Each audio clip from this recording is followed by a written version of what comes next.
continuación, un aterrador viaje a través de las vidas de los psicópatas reales e imaginarios que han existido a lo largo de la historia, guiado por Helen the Reaper, mis malos queridos.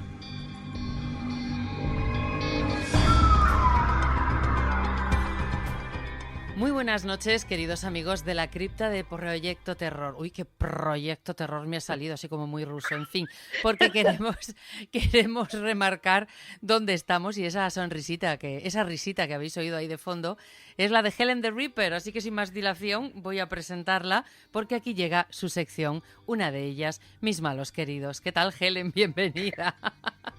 Vaya, pensé que me vas a dar, no sé, el saludo en ruso, ya que estabas ahí tan inspirada. Sí, ¿verdad? Pues podías decir un kaguela o el dobrien. Pues no. Visto que políglota. No, mi ruso no llega más que a intentar imitar el acento. Punto pelota. Bueno, en fin, pues queridos. Mira, si quieres, yo lo digo, el dobrien, kaguela, que es buenos días, ¿qué tal estás? Bueno. Dobrinicta. Bueno, que es buenas noches para todos donde quiera que estén, que nos entiendan. Estupendo. Después de esta clase express de ruso, vamos ya definitivamente con esta nueva sesión de Proyecto Terror. Bienvenidos todos a la cripta, queridos que estáis ahí al otro lado, y ya la habéis oído. Helen the Reaper se refugia de estos calores porque los llevamos fatal, y eso que aquí en las tierras del norte, concretamente en Cantabria, no estamos ni tan mal. Creo que hay más infierno hacia el sur. Pero bueno, en fin, que Helen también se refugia, pues es criatura de la cripta, aquí al fresco, y qué mejor manera que pasar el rato hablando de estas cuestiones que ella nos presenta, estos personajes, Helen. Pues sí, y nunca mejor dicho eso de personajes. Te sale últimamente la R muy marcada, pero te voy a decir que no nos vamos a la estepa rusa, nos vamos a Estados Unidos. Ajá, muy bien. Bueno, en Estados Unidos hay zonas cálidas, hay zonas frías y parecemos las chicas del tiempo. No sé a qué zona, a cuál de ellas nos vas a llevar, sea una cálida, pues una fría. Indiana. Nos vamos a Indiana. Pues no tengo ni puñetera idea de cómo es el tiempo o el tema meteorológico en Indiana, así que trataremos de imaginarlo. Pues si te soy sincera, yo tampoco tengo ni idea. Pero mira, nos vamos a un mes frío, nos vamos al 24 de diciembre, pero precisamente no nació un angelito en esa fecha, sino un malo querido cuyo nombre es Dan Cole. Repítonoslo, por favor, porque estoy tomando nota, como las azafatas del 1, 2, 3. Sí, te faltan las gafas. Dan Cole. Vale, apuntado. ¿Apuntado, chicos? Muy bien, pues vamos con ello. A ver, este señor apellidado Cole, bueno, pues no sé, supongo que quieras comenzar por el principio. ¿Hay datos de su infancia o nos quieres poner en algún tipo de antecedentes, querida? Pues tenemos algún pequeño dato de la infancia de nuestro protagonista. Ya he dicho que nació un 24 de diciembre y fue en el año 1939. Digamos que no tuvo una infancia idílica, no tuvo una infancia, lo que se dice, feliz, ya que su padre era un hombre que, digamos, que no era muy cariñoso, ya que castigaba muy duro a sus hijos. Por el más mínimo error que cometieran, tanto en los estudios como verbal, como por lo que fuese, recibían castigos, pero no solo verbales, sino castigos físicos. Y la madre, pues claro, intentaba interceder por esos pequeños y al final, pues por lo menos la mujer tuvo un par de dedos de frente y se separó cuando nuestro protagonista era un niño. Se volvieron a casar para la desgracia de nuestro protagonista, ya que la madre en esa época, en los años 40, 50, pues no tenía muchas salidas laborales. Recordemos que estamos hablando de Estados Unidos, mediados del siglo XX, las mujeres todavía no tenían mucho acceso a lo que es a la vida laboral, tenía varios hijos, entonces se tuvo que volver a casar con este desgraciado. Se volvieron a separar. Al final resulta que Mary decidió separarse, pensó que iba a tener así un mejor futuro para sus hijos, pero tuvo la desgracia de que nuestro protagonista, que era el pequeño de los hijos, enfermó por una fiebre reumática. Eso le ocasionó problemas cardíacos que arrastró a lo largo de toda su vida.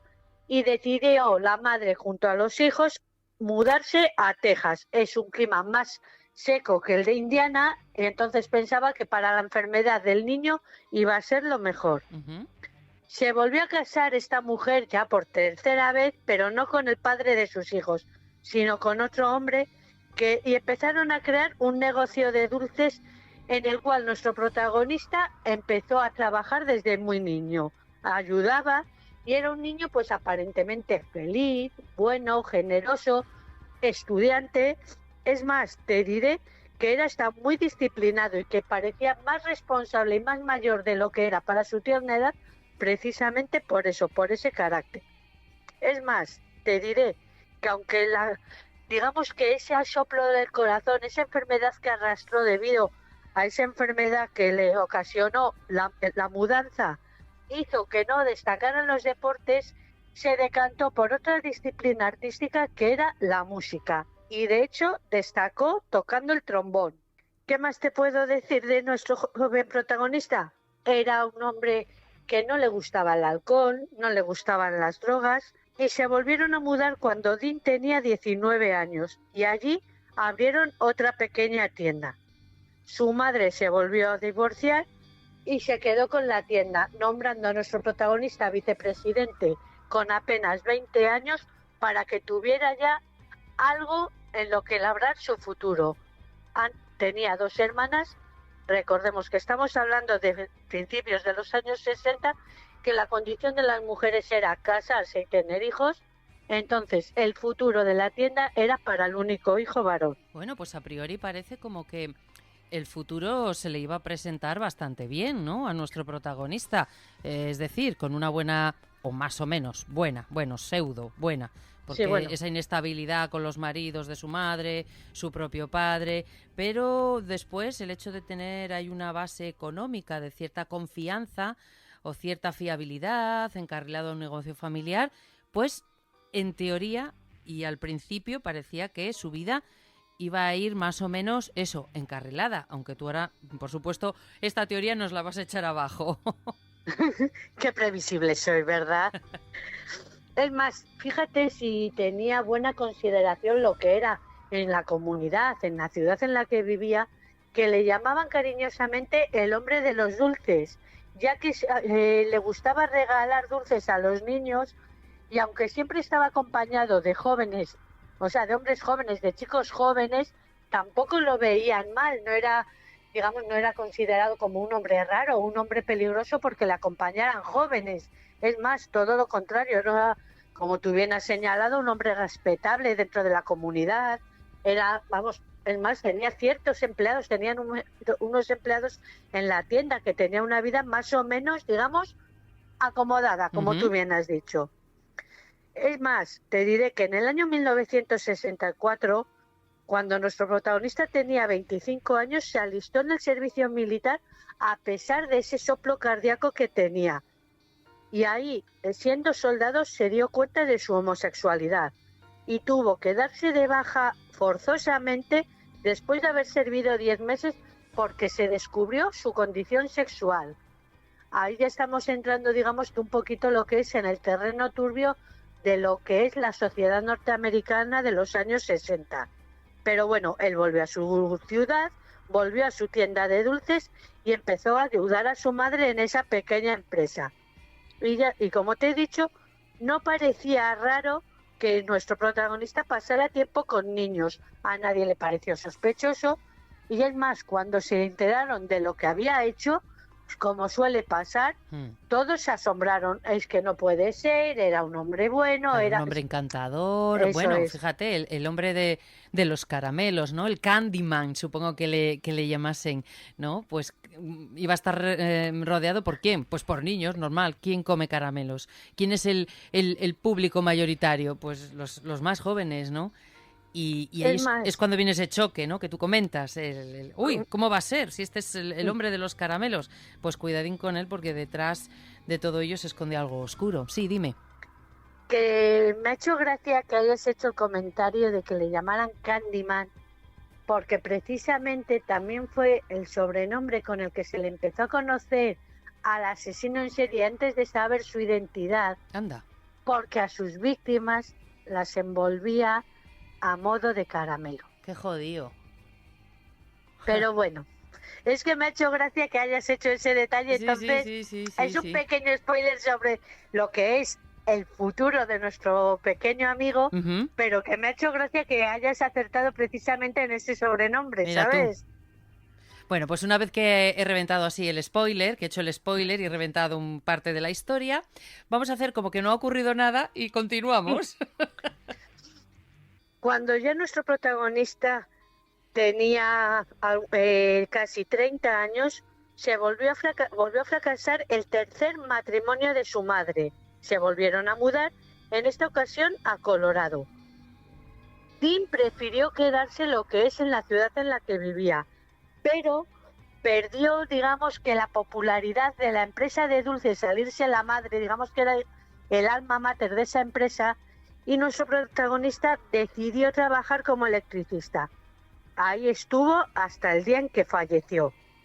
Se volvió un poco más tétrico y empezó a pasar más tiempo con adolescentes, pero al contrario de lo que parecía en un principio cuando era un adolescente que no le gustaba el alcohol, no quería probar drogas, en esta ocasión empezó a meterse en el mundo turbio de la droga.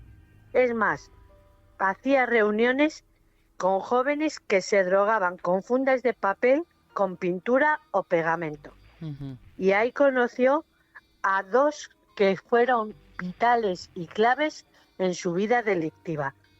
Dos jóvenes de 14 y 15 años que se convirtieron en sus cómplices.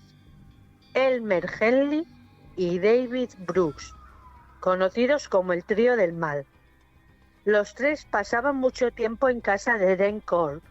Los padres de estos jóvenes sí que no veían con demasiados buenos ojos que pasaran tantísimo tiempo con él, pero tampoco llegaba a lo que es esa alarma social.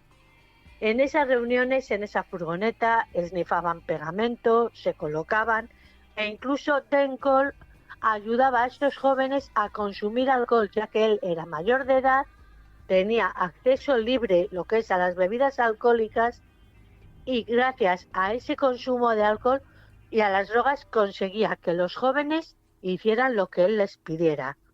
Y eso era atraer a otros jóvenes que fueron las víctimas de nuestro malo querido. Ujú.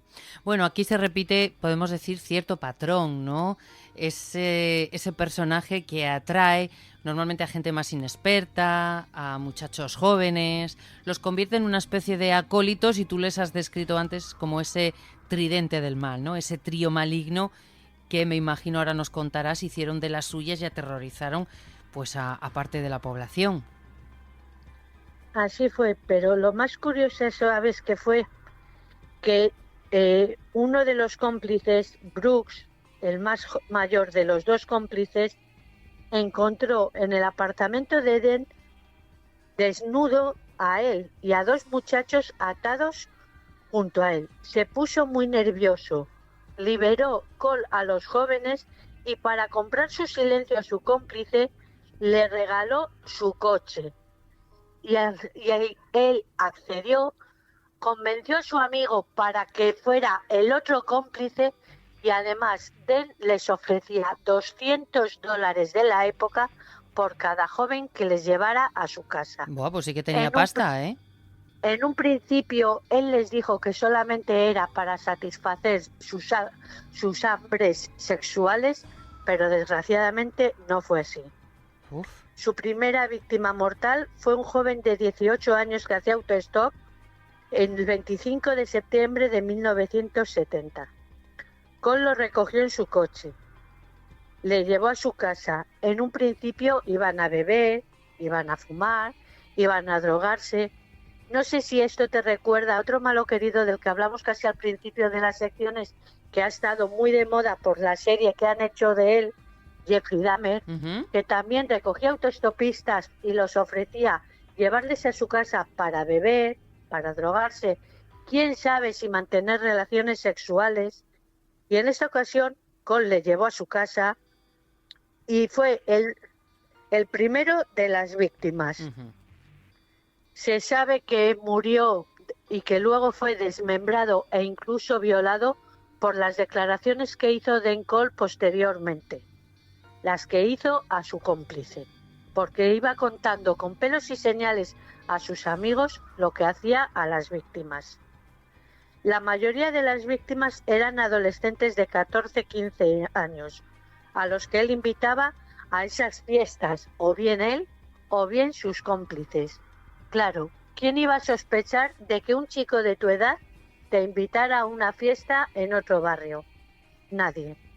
Entonces eran los cómplices perfectos, porque él tenía hambre sexual de eso, de jóvenes. Poco tiempo después, la policía empezaba a mandar recortes, a mandar noticias de que tuvieran cuidado porque habían denunciado desapariciones de varios adolescentes de la época. Pedían a los padres que los hijos fueran vigilados, que vieran que no hablaran con desconocidos. Pero en el vecindario, Cole no era ningún desconocido. Claro, aquí es que nos encontramos en la tesitura de que este personaje era, pues, querido, se le tenía cierto cariño, porque era eso, el hombre de los caramelos, el hombre de los chuches, parecía tener una imagen tan limpia, ¿verdad? Y sin embargo, escondía un demonio terrible. La mayoría de los jóvenes víctimas de nuestro protagonista eran amigos de los cómplices, compañeros de instituto, viejos conocidos, amigos de amigos, excepto 2 que fueron trabajadores de Edén en la empresa de dulces. Las víctimas en concreto, si quieres, te las puedo enumerar. Venga, sí. Ya te he dicho que la primera fue un autoestopista de 18 años. Después de 2 meses volvió a atacar. En esta ocasión fue una pareja de 15 y 14 años que fueron torturados, estrangulados y violados por nuestro protagonista. Fueron engañados por David Brooks, uno de los 2 cómplices. Apenas mes y medio después, un joven de 17 años y otro de 13, amigos también de Brooks, fueron engañados, llevados al apartamento de Cole, donde los estranguló y los violó. 2 meses más tarde, un joven de 15 años desapareció camino de su casa. En esta ocasión falleció de un disparo en la cabeza. Lo enterró junto al resto de las víctimas que iban siendo enterradas en el jardín trasero de la casa. Su cuerpo fue identificado en el año 2008 y recuerda que falleció en el año 1971. Uh-huh. El 29 de mayo de 1971, 2 jóvenes más de 13 y 16 años fueron vistos por última vez subiendo en una furgoneta blanca que era propiedad de David Cole, pero en esta ocasión tampoco fue sospechoso de esas desapariciones. Tardó un poco más en volver a hacer de las suyas. En agosto de ese mismo año, un joven de 17 años desapareció yendo al cine. Esta fue la última víctima identificada antes de que el segundo cómplice empezara a participar en los secuestros. Pasamos al año 1972. En ese año, nuestro protagonista montó en cólera cuando una chica fue invitada a la casa. Recordemos que era homosexual. No quería mujeres. Él pedía varones jóvenes, y el ver a una mujer que pudiera participar en esas, llamémosla, fiestas, Uh-huh. desató la locura de nuestro protagonista. O sea, es más, como que le rompía dime. los esquemas un poco, ¿no? El escenario ese quizá que él tenía en su mente, el escenario perfecto, con sus chicos jóvenes, con sus efebos, con su... En fin, claro, el que de repente entrase hay un nuevo personaje en forma de mujer, eso ahí le resquebrajaba todo lo que él tenía pensado. Sí, es más, eso hizo que se rompiera una brecha entre Henley, que fue el que la llevó, y nuestro protagonista. Porque Henley la llevó porque estaba enamorado de ella y pensaba que si los otros 2 se podían divertir con quien quisieran, ¿por qué él no iba a poder tener su propia fiesta particular? Ah, amigo. Entonces eso, digamos, que terminó de trastornar a nuestro protagonista. Uh-huh. Hubo numerosas víctimas más. Te diré como curiosidad que la víctima más adulta de nuestro protagonista tenía tan solo 20 años y ya tenía un hijo de meses. Entonces, si te das cuenta, estamos hablando de jóvenes, vamos, Súper que jóvenes, sí. sí, que le gustaban los jóvenes, que había incluso víctimas de 12, 13 Uf. años. Y que la última víctima fue en agosto de 1973. Después, la mayoría fueron estrangulados, muchos de ellos también fueron disparados a quemarropa en distintas zonas del cuerpo, aunque sobre todo le gustaba disparar a la cabeza para evitar así posibles supervivientes. No era una persona que le gustara, que disfrutara con la sangre, pero no quería dejar testigos. Y su última fiesta fue cuando él vio que su vida corría peligro. Es más, te voy a decir cómo falleció nuestro protagonista. El 8 de agosto de 1973, Henley, uno de los cómplices, estaba ya bastante cansado de lo que eran las fiestas de Cole.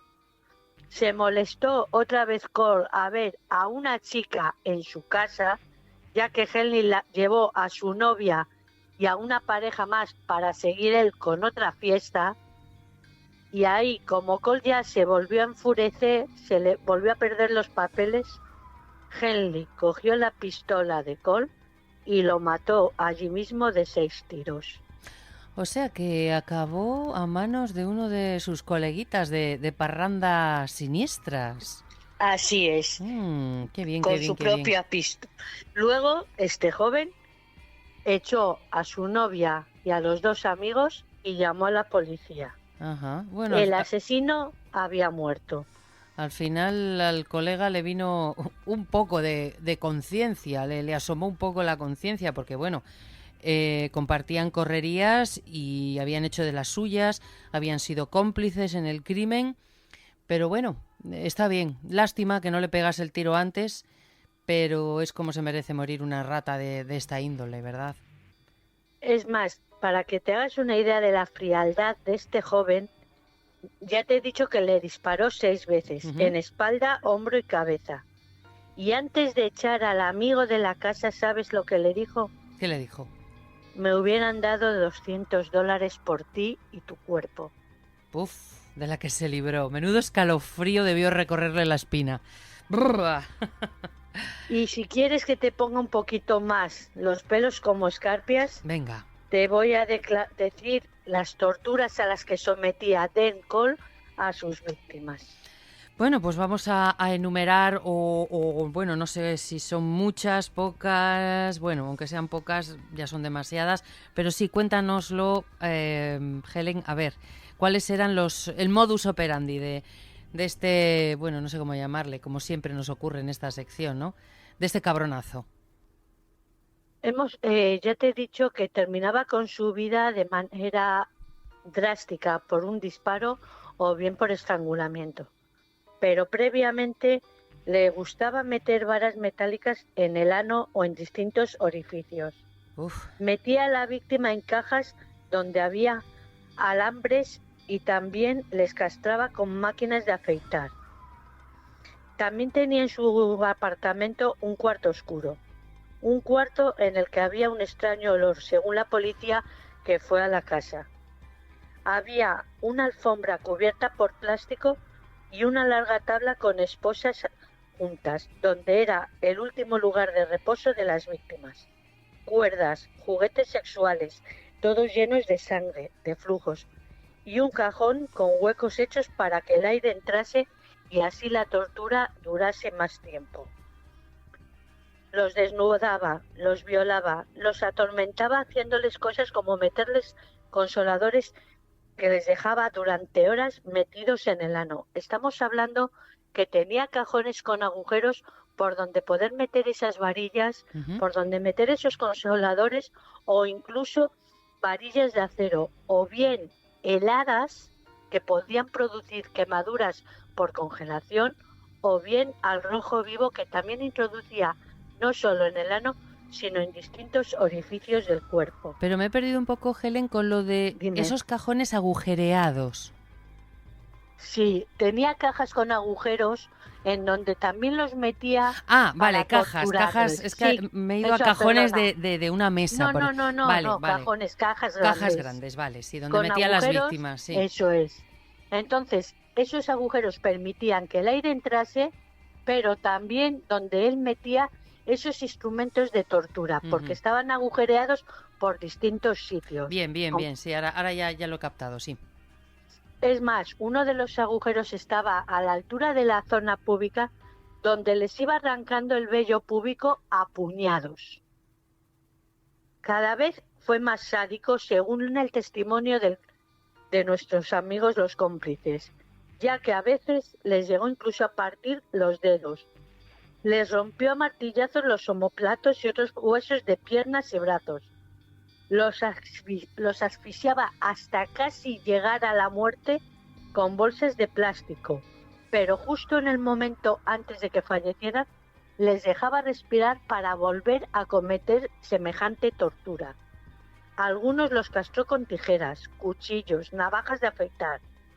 Y como te dije antes, no solo era Candyman por engañar a los jóvenes con caramelos, sino porque enterró a sus víctimas de una forma muy particular, cubriéndolos con cal, apretándolos y los envolvía en rollos de plástico atados en los extremos para que pareciese el cadáver un caramelo gigante. Uf, pues qué mal cuerpo se nos queda escuchando la historia de este puto sádico, porque no se le puede denominar de otra manera. Le iba a la marcha y ojalá esté ardiendo en el infierno, aunque, bueno, en fin. Acabó sus días en el año 1973, me parece que nos has comentado, ¿verdad, Así Helen? Así fue.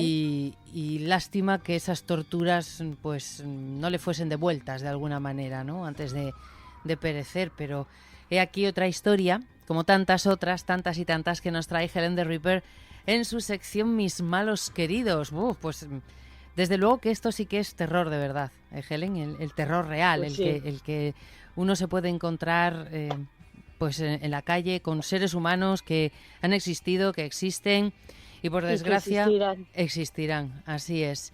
La maldad, pues por mucho que uno quiera reivindicar y poner carteles y lanzar soflamas de seguridad y que queremos un mundo más justo, eso lo queremos todos, más justo, más seguro, pero nunca hay que olvidar que los monstruos existen y existirán y hay que tener muchísimo cuidado con ellos. Bueno, Helen, pues menuda historia, menudo cuerpecito serrano que se nos ha quedado. Es lo que pretendo, ya lo sabes, poneros los pelos como escarpias, porque sé que os gusta, malditos, sé que os gusta. Bueno, por lo menos conocer estas historias, y si de alguna manera hace que levantemos, pinemos un poquillo las orejas de vampiro, de murciélago, y estemos un poquito más atentos, porque el tema de los asesinos, de los psicópatas asesinos, sería interesante tocarlo algún tema además comentarlo desde un punto de vista científico, médico, psiquiátrico, porque no son enfermos y no soy experta, pero creo que la mayor parte de las ocasiones esos psicópatas asesinos no tienen solución, son así. Y hay que tener mucho cuidado. Los cuentos de hadas se inventaron hace muchos años precisamente para avisar de esos peligros. No los cuentos de hadas tal y como los conocemos o se conocen mucho hoy en día, tan azucarados, no.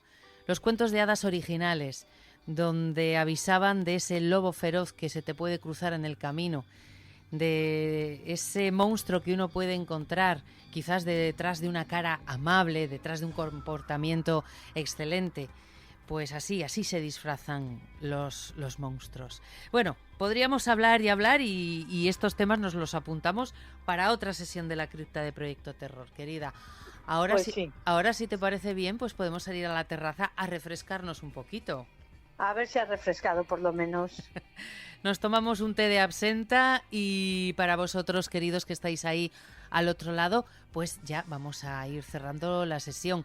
Helen, te cedo la palabra para que te despidas de tus seguidores, que me consta que son muchos. Pues nada, nos vemos en la próxima y espero que me llames pronto, querida. Bueno, eso ya lo sabes tú. Lo dicho, quedamos ahora enseguida en la terracita de la cripta para ver si nos refrescamos, ya que el sol se está yendo. Te mando un abrazo enorme. Lo mismo, querida. Y todos vosotros ya lo sabéis, ponemos punto y final, pero solamente por este capítulo de Proyecto Terror. Os esperamos para el siguiente y mientras tanto, que las amables sombras os acompañen.